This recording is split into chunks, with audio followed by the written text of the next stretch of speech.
Noble, and you are listening to the Female Entrepreneur Musician Show, where I talk about making great music, connecting with your audience, and growing your business.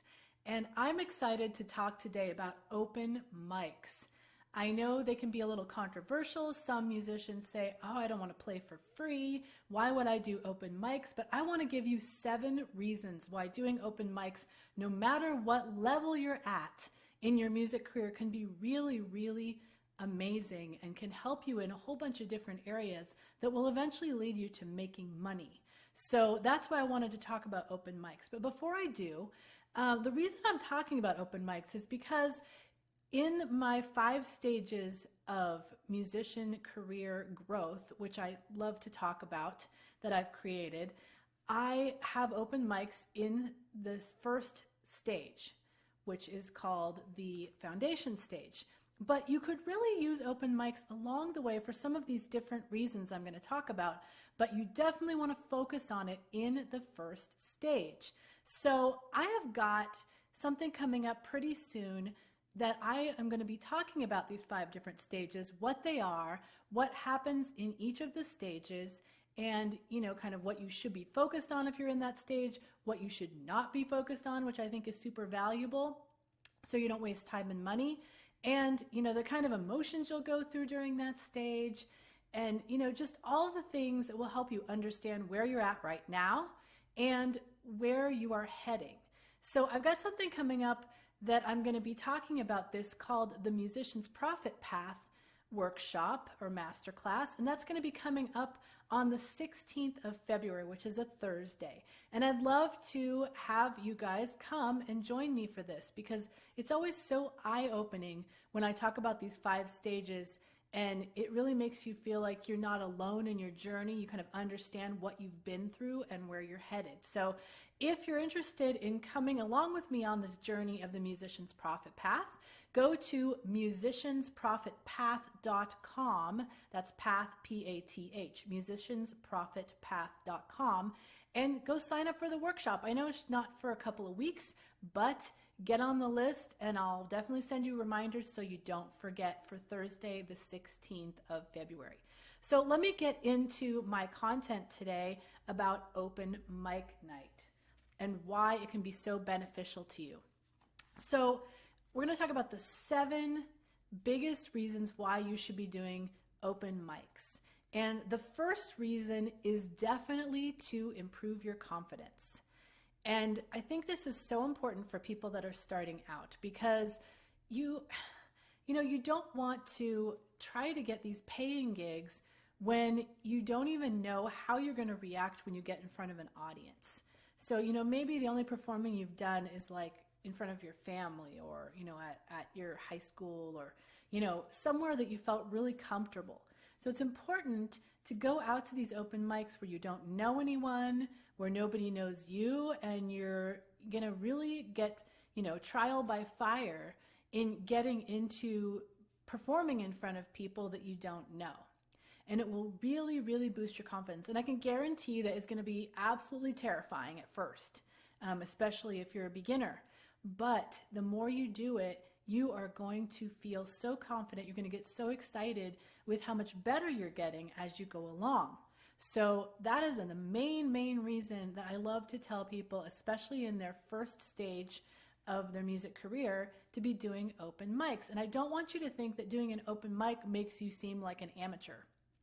Everybody has done open mics. I mean, if you watch the movie 8 Mile with Eminem, I mean, it starts out with him doing an open mic at like a rap, contest. And he was super nervous, right?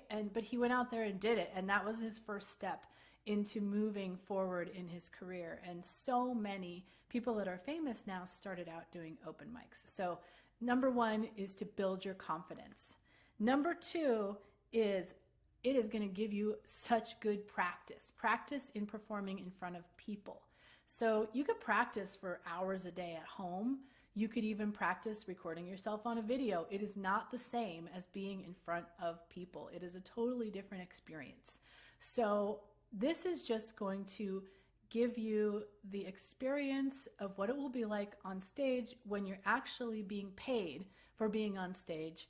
But this is going to give you a little bit, easier time, a little less stress than when that's going to be. And it's going to force you to practice too. So, I know when I go on tour and I'm performing every single day, I get so much better without even having to practice outside of that. And so open mics could kind of be your practice time. Now, I want you to be practiced up before you start, because obviously I don't want you to go out there and make a fool out of yourself. So make sure that you're ready, but practice, I don't like makes perfect. I don't like that. I like practice, makes better.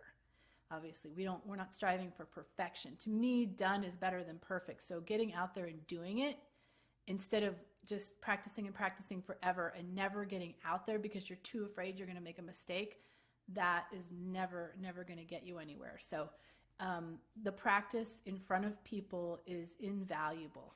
So number 3 is it's going to help you understand how to craft a set. So obviously with an open mic, you might not get much time. You might get like 20 minutes, but it will give you an idea of kind of what songs to put together, how people are responding, getting used to, transitioning between songs, and, what, if you want slow, fast, or, you can experiment with the songs that you use and in what order, and you can kind of see and gauge how people are reacting to that. And that will help you craft your set when you get to the point where you're having a paying gig. You can also practice a whole bunch of different songs and see, you could do some new covers and see how those go over, see how you like performing them. You could really, really hone in on your best set or a few best sets for when you get to the point where you're going to be a paid musician. So number 4 is testing. I love testing, and it's kind of similar to what I just said, but I want to talk more about like testing what you're going to say. So, when we're up there and we're between songs, we don't want to just go, this next song I wrote, blah, blah, blah. We want to have ideas of what we want to say, stories that we are going to want to tell in relation to those songs. And you can test these stories, right? I may have a few stories that might be able to go with a certain song. And so test these at different open mics, see what the reaction is. And that will help you decide what your eventual show is going to look like and the types of things you want to do in between. You can test things like, let's do a number where I let the audience sing along, or I teach them a part of it.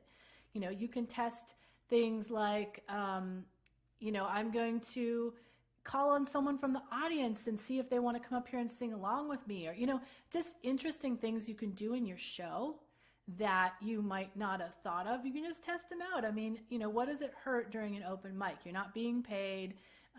People are not, it's not like they're expecting, perfection during an open mic. So why not try things out, see what's going to work for you, what you feel comfortable with, and what people are responding to. So what are we on? 5? Number 5 is rapport. So you need to learn in this situation how to develop rapport with the audience. And that goes along with the testing I was just talking about, but learning how to talk to an audience, how to engage them, how the types of things that you want to do on stage to keep their interest. So like, for example, you don't want to just stand in the same place the whole time. That is super boring. You need to figure out maybe some places that you could move on the stage. Maybe you want to like walk out a little bit while you're performing one of the songs. Other ways that you can engage with them of, calling on them in, the middle of a story or something, like asking them what they think about something.